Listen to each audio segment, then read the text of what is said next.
وہ وقت دور نہیں جب عوام انشاءاللہ اتنی طاقت میں آ جائیں گے کہ مطالبے از خود پورے ہوں گے اور حکومت کے پاس مطالبات نہ پورے کرنے کی کوئی ہمت نہیں رہے گی۔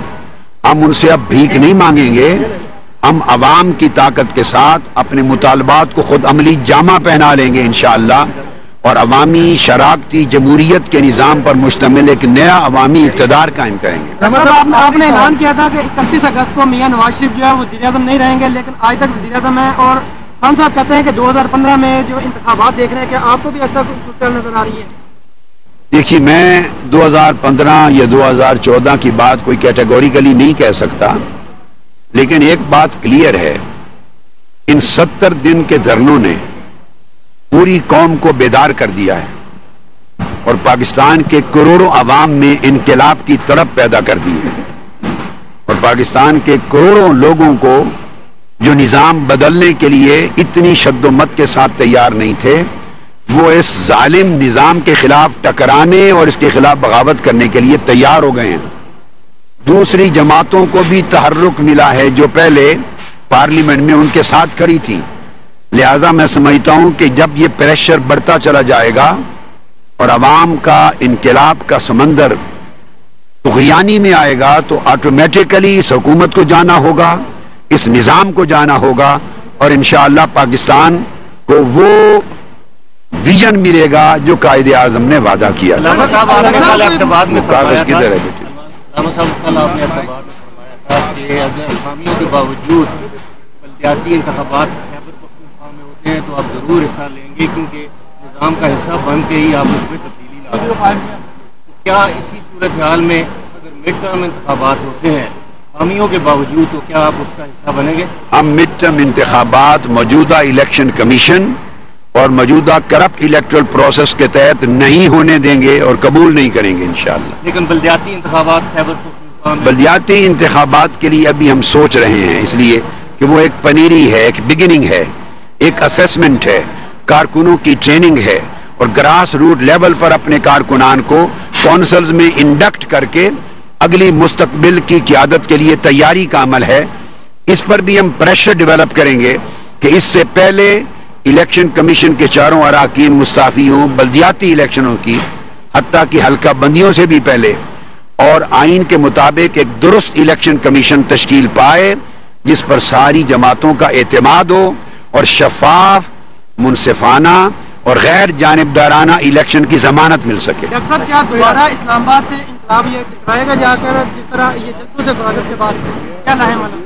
ابھی یہ ملک گیر، دیکھیے اسلام آباد کے دھرنے کو ہم نے ملک گیر دھرنا تحریک بنا دیا ہے، اور اس دھرنے کو ایکسپینڈ کر کے ہم نے ملک گیر انقلاب کی جد و جہد میں بدل دیا ہے، لہٰذا یہ کہاں کہاں ٹکرائے گا یہ اپنا وقت بتائے گا، لیکن ایک بات طے ہے، ظلم اور ظالم نظام کے خلاف یہ جنگ جاری ہے، بلکہ اسلام آباد کے دھرنے نے اس انقلابی جنگ کو بڑی مضبوط بنیاد فراہم کی ہے۔ اصل جنگ کا طاقت کے ساتھ تو آغاز ہی اب ہوا ہے جو ملک کے کونے کونے تک انشاءاللہ اس کو پھیلا دے گا۔ باقی باتیں مانگ کر بہت شکریہ۔ آپ ملاحظہ کریں، ڈاکٹر طاہر القادری اس وقت میڈیا کے نمائندگان سے بات کر رہے تھے، انہوں نے کہا کہ اب ہم حکومت سے بھیک نہیں خیال انگیزی کے بارے میں رینجرز کی جانب سے بریفنگ دی گئی ہے۔ مزید تفصیلات جانیں گے جیو نیوز نمائندہ فرد جاوید سے۔ فرد بتائے گا بریفنگ میں مزید کیا بتایا گیا ہے؟ جی منصور، بالکل آج یہاں پر جو سینٹ کی اسٹینڈنگ کمیٹی ہے آن ڈیفینس اینڈ ڈیفینس پروڈکشن، اس کے جو ارکان ہیں وہ یہاں پر آئے، دو رکنی دو ممبرز، مشاہد حسین سید جو کہ چیئرمین بھی ہیں اس کمیٹی کے، وہ ان کے ساتھ سینیٹر محسن خان لغاری یہاں پر آئے، ان کو ڈی ڈی رینجرز نے اور رینجرز کے جو دیگر حکام تھے انہوں نے یہاں پر ان کو بریفنگ دی۔ بریفنگ کے دوران حکام نے ان کو بتایا کہ سیالکوٹ کے میں جو باؤنڈری کا جو ایریا ہے اس کے جو دیہات آتے ہیں ان میں بھارت کی جانب سے جو حالیہ دنوں میں بلا اشتعال فائرنگ کی گئی اور جو شیلنگ کی گئی، موٹر گولے جو برسائے گئے، اس کی وجہ سے ایک بہت بڑا علاقہ ہے جو کہ متاثر ہوا ہے۔ 13 ہلاکتیں ہوئی اس دوران، اس ایک دہائی کے دوران سب سے زیادہ ہلاکتیں ہوئی کسی بھی جو کنٹینیوس سلسلہ ہے فائرنگ کا۔ اس میں یہ بھی بتایا گیا ہے رینجرز حکام کی جانب سے کہ اتنی شدت تھی اس فائرنگ میں اور شیلنگ میں کہ 31,000 سے زائد موٹر گولے بھی سیالکوٹ کی ورکنگ باؤنڈری کے ارد گرد برسائے گئے، جس کی وجہ سے جو علاقے کے رہنے والے تھے ان میں ایک تو کیجویلٹیز ہوئی، 60 کے قریب جو یہاں پہ جو مقامی لوگ ہیں وہ زخمی بھی، اس کے علاوہ ان کا خرید ڈالا۔ تو میں ان خریدے ہوئے لوگوں کو کہتا ہوں کہ ایمان مت بیچو۔ تمہارے والد نے مرتے ہوئے کہا تھا کہ پارٹی مت بدلنا اور ایمان مت چھوڑنا۔ ایسی کون سی چمک تمہیں نظر آئی ہے جو بیوی نے پہلے کہا تھا ایک زمانے میں؟ یہ کیا چمک ہے جو تم اس چمک کو دیکھ کے اور اس طرف لڑک جاتے ہو؟ یہ چمک ہم سمجھ رہے ہیں یہ کون سی چمک ہے اور یہ کہاں سے آئی ہوئی ہے۔ آج یہاں کھڑے ہوئے شہید ذوالفقار علی بھٹو کے بیٹوں سے بیٹیوں سے بات کرتے ہوئے میں انہیں بتانے جاتا ہوں کہ حضرت قائد اعظم ہمارے بزرگوں کی یونیورسٹی میں پڑھے تھے اور اس یونیورسٹی جس کا نام سندھ مدرسہ ہے اس کے لیے کوئی چندہ نہیں لیا گیا تھا، مگر ہم نے کبھی بھی سیاست اس بات پہ نہیں کی کہ جی ہمارے بزرگوں نے یہ کام کیے۔ شہید ذوالفقار علی بھٹو زیبسٹ ہر جگہ چیریٹی کا کام کرتا ہے۔ یہ جو میں نے آج پہنی ہوئی ہے زمرد خان کی جیکٹ، یہ ہر جگہ غریبوں کا کام کرتا ہے، مگر اس کا ہماری سیاست سے واسطہ نہیں ہے، اس کا ہمارے ایمان سے واسطہ ہے۔ ہمارا ایمان جو ہے وہ انسان ذات کی خدمت کرنا ہے، ہمارا ایمان ہے غریبوں کی خدمت کرنا، تو اس کو ہم کوئی کسی پہ احسان نہیں سمجھتے۔ آپ نے اگر ہسپتال بنا لیا، اب اس کو آپ نے اپنا ایک سائن بورڈ بنا کے ایڈورٹائزمنٹ بنا کے آپ بچوں کو بے وقوف بنا سکتے ہیں، مگر ہمیں نہیں۔ میرے دوستو، پاکستان میں ہم نے بہت سی خدمت کی ہے، شہید ذوالفقار علی بھٹو سے لے کے یوسف رضا گیلانی راجہ صاحب تک ہماری حکومتوں نے ہمیشہ عوام کی بھی خدمت کی ہے، قانون کی بھی خدمت کی ہے، اور ہم نے اس پہ سیاست کی ہے کہ دنیا میں کیا ہو رہا ہے۔ آج بھی میں سیاست میں دیکھ رہا ہوں کہ دنیا میں کیا ہو رہا ہے، اور اس سب کو سمجھ کے پارٹی کو کہ علم کو اس طرح چلا رہے ہیں کہ ایسا نہ ہو کہ پاکستان کو کوئی خطرہ ہو، اس بات سے ایسا نہ ہو کہ کسی کمزوری سے ہمارے مخالفوں کو کوئی فائدہ ہو۔ آپ ایک طرف ایل او سی پہ ہمارے شہید ہو رہے ہیں فوجی جوان، ایک طرف پہاڑوں میں جنگ ہو رہی ہے وہاں ہمارے شہید ہو رہے ہیں فوجی جوان، اور آپ نے اسلام آباد میں ایک مداری کا کھیل لگایا ہوا ہے جس کو وقت ملا ہوا ہے صرف ٹی ویوں پہ۔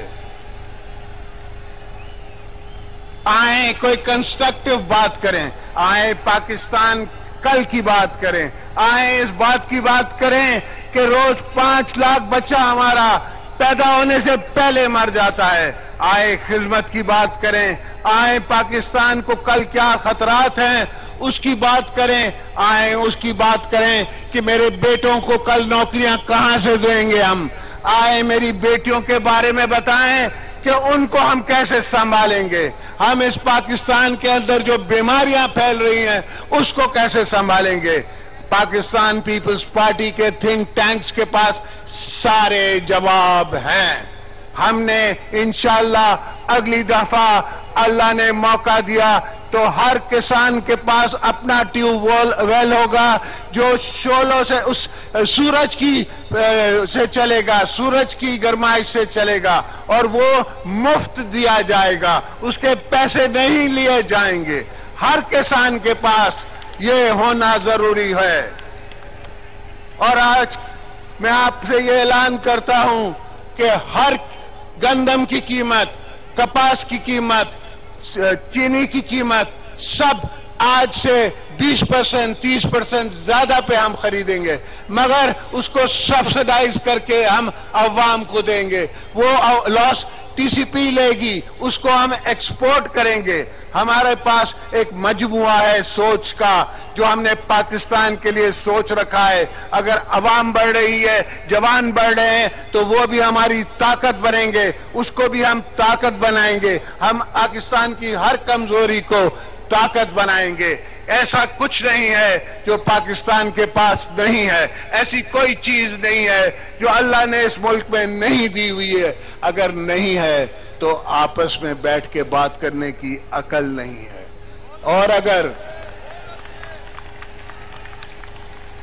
اور اگر شہید محترمہ بےنظیر بھٹو ریکنسیلیشن کی کتاب لکھ دیتی ہیں تو وہ پورے مسلمان ملکوں کے لیے ہے, تو پہلے ہمارا فرض بنتا ہے کہ ہم ریکنسیلیشن کی بات کریں. اس لیے 5 سال ہم نے ریکنسیلیشن کی حکومتیں چلائیں. ہاں, بہت دوستوں کو مجھ پہ ناراضگی تھی کہ وہ آپ کو بہت بڑا بھلا کہتے ہیں, وہ آپ کے بارے میں ایسی باتیں کہتے ہیں جو ہم سن نہیں سکتے. میں ان کو کہتا تھا کہ جگرا بڑا کرو, صبر کرو, یہ خود ہی تھک جائیں گے. آپ نے دیکھا کہ یہ خود تھک گئے, اور جب آپس میں لڑنے لگے تو پھر ایک دوسرے کی طرف کہنے لگے کہ آپ بھی کہتے تھے, آپ بھی کہتے تھے, آپ بھی کہتے تھے. یہ سوال یہ ہے کہ دونوں کا کہنا غلط ہے. آپ دونوں کا کہنا غلط تھا. آپ اپنی بھی عزت کراؤ اور دوسروں کی بھی سیاسی طاقتوں کی عزت کرو.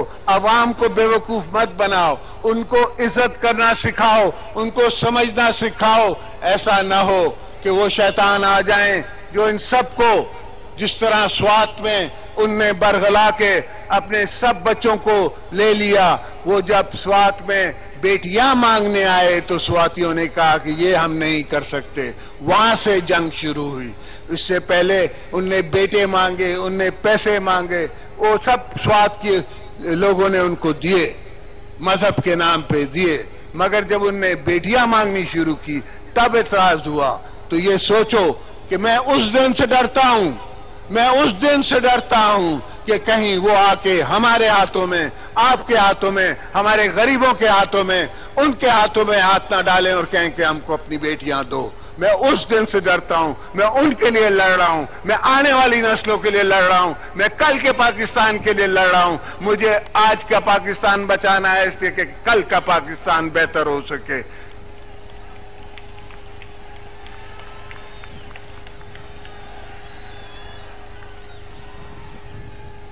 کل کا پاکستان تب بہتر ہوگا کہ ہم سب ساتھ مل کے کھڑے ہوں گے.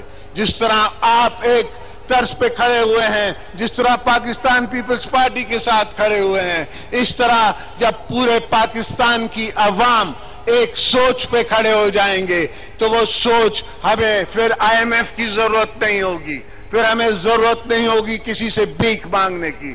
اللہ نے ہمیں خود بڑی نعمتیں دی ہیں, ہمیں صرف اپنا ذریعہ ٹھیک کرنا ہے, ہم نے اپنے طرز ٹھیک کرنے ہیں, ہم نے لوگوں کو سمجھانا ہے, ہم نے جوڈیشری سے بھی ساتھ کام کرنا ہے, ان کو بھی ایوالو کرنا ہے, ہم نے اسٹیبلشمنٹ کے ساتھ بھی کام کرنا ہے, ان کو بھی ایوالو کرنا ہے, ہم نے اس شہر کراچی کے لیڈر الطاف بھائی کے ساتھ بھی کام کرنا ہے, ان کو بھی سمجھانا ہے. ہر پولیٹیکل فورس کو ہم نے سمجھانا ہے کہ ہم تمہارے ساتھ ہیں, تم ہمارے ساتھ ہو, آپ کے بھی بچے ہیں, ہمارے بھی بچے ہیں, ہماری بھی پارٹی ہے, اور ہر پیپلز پارٹی کا نوجوان اور نوجوان بیٹی وہ میری بیٹی ہے, وہ میرا بیٹا ہے, میں اس کے حق کے لیے لڑ رہا ہوں. تو آئیں آپ میرے ہاتھ میں ہاتھ دیں اور اس کے ساتھ لڑیں. ایسا نہ ہو ہم آپس میں ایک دوسرے کو سیاسی اکھاڑا بنا کے کیوں کمزور کر رہے ہیں, ہر کسی کو کمزور کر کے اس اسٹیبلشمنٹ میں کیا نہیں ہوا ہے. کیا یہ نہیں ہوا کہ ہمارے الیکشن پہلے ہی چینج کر دیے گئے رزلٹ. بی بی صاحبہ نے خود کہا لاڑکانہ میں کہ مائی الیکشنز ہیو بین اسٹولن. آج سپریم کورٹ نے پروف کر دیا